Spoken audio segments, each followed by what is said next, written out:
A major auto recall involving 612,000 Ford Windstar minivans with a critical defect that may have been deadly. So why did it take so many years to alert owners? Brian Ross investigates. Ford marketed its Windstar van for families, touting a 5-star safety rating, with Big Bird helping to make the pitch.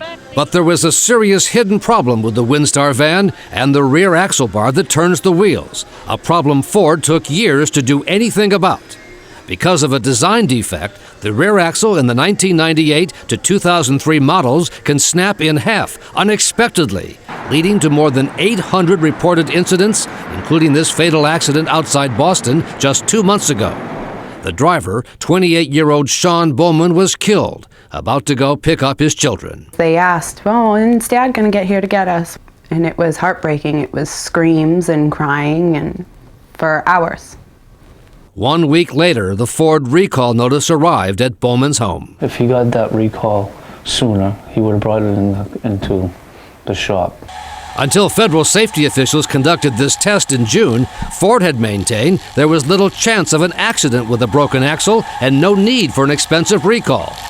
But at 35 miles per hour, once the axle breaks in this simulation,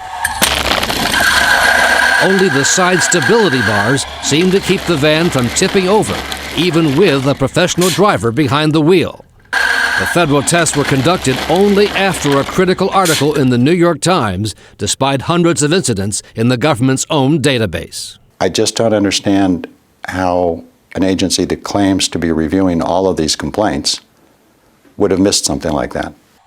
Safety experts also question why it took Ford so long to act. Ford had many opportunities to remedy this problem over the years. Now we see a tragic death that could have been prevented had Ford acted sooner. What is that? This will be the first Christmas for Sean Bowman's family without Dad. Having my oldest daughter come to me and tell me, "I just want to hug him," and I can't.